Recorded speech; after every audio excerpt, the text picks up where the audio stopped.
Okay, so let's see how we can solve the question if we have trigonometric functions. So let's talk about question 11, for example. So this is question 11. So the integration, okay, of 2 sine x, so no need for writing the question again. So the integration of sine and the integration of cosine. Here we have addition, so we can use the distributive property. So what function that I can find the derivative for, or what derivative, okay, so if we find the derivative of a function, what is that function that the derivative for it is equal to sine? This is equal to minus cosine. Okay, so the integration of sine is equal to minus cosine. So it will be 2 multiplied by minus cosine, which is minus 2 cosine x, because the derivative of cosine is equal to minus sine. But in here we have sine, so I'll put minus cosine. So plus, okay, what function that if we have find the derivative for it, it will be cosine. This is easy. This is sine x. Then plus c. That's it. Okay, so the integration of sine is minus cosine, and the integration of cosine is equal to sine. Okay, now let's see sectan. So what function, if I find the derivative for it, it will be sectan. This is, so the integration of, so let's solve question 13, for example.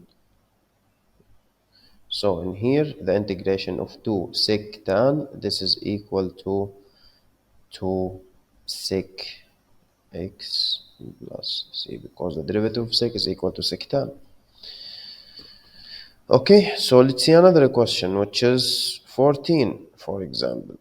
In here, we can write this, we can take the constant outside all the time from the integration. So this is 1 over square root of 1 minus x squared. So now, what function, if I find the derivative for it, it will be 1 over square root of 1 minus x squared. This is sine inverse. So it will be 4, because dx over here. So this is 4 multiplied by sine inverse of x plus c. Because the derivative of sine inverse is equal to 1 over square root of 1 minus x squared. Okay, now let's move to question. So let's talk about the question 15, for example, or 16. 6 squared, this is 8, this is 10, so it will be 5 10. So let's see question 16. Integration of cosine over sine square. So in here, we can say that this is 4 cosine x over sine x dot 1 over sine x, okay, dx.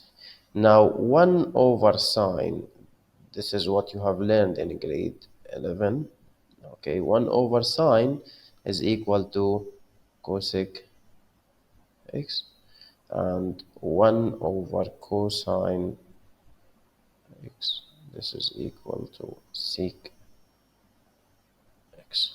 That's it. Okay, so we have 1 over sine. So in here, cosine over sine, also we have cosine x over sine x. This is equal to cot x.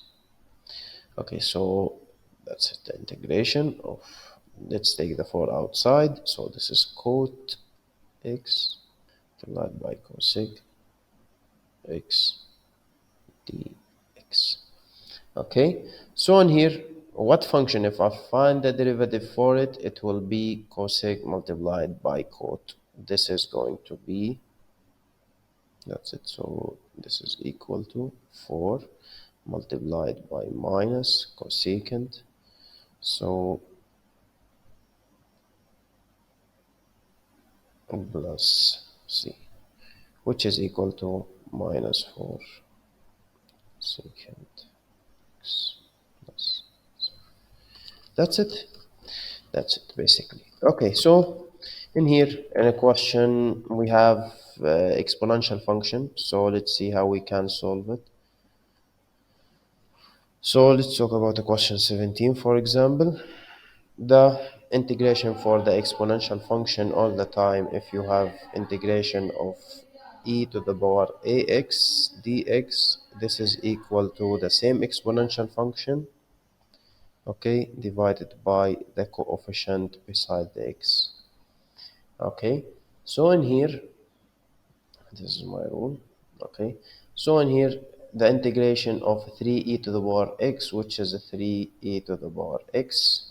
Okay, be careful, don't add 1 for the exponent. This is going to happen with the power function, not the exponential function. Now minus 2 x plus c. That's it. Okay, that's it. Okay, so let's see if we have. Okay, let's solve these two questions actually. Okay, so for question 19, for example, the integration of cosine x, what function, if I find the derivative for it, it will give me cosine, this is sine.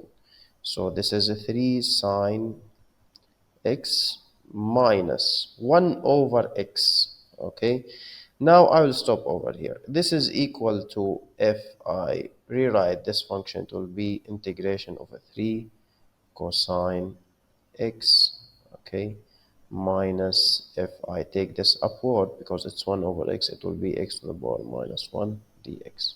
Now if I added 1 for this, it will be x to the power minus 1 plus 1, it will be 0 divided by 0, which is undefined.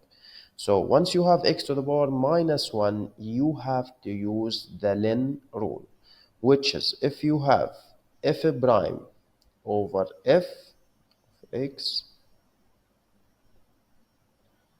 So if you have a function in the denominator and the derivative of that function is in the numerator, that means the integration, it will be len the absolute value of f of x.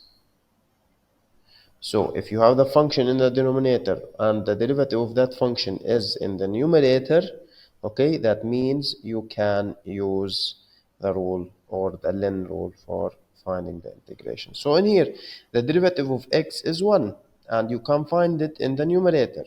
So directly I will say this is 3 sine x minus len absolute value of x plus c. Okay, so be careful with that. Okay, so let's see also question 20, the same thing. So the integration of 2 over x. This is 2 over x, which is the same as 2 multiplied by 1 over x. So this is 2 len absolute value of x plus or minus over here, because the integration of sine is minus cosine x plus c. That's it. Okay, so that's it. That's the end of this part, which is question 7. So I will share the solutions now with you. So if you would like to see the solutions for all the questions, you can find them over here. So in here, these questions from 13 to 20. Okay, that's it.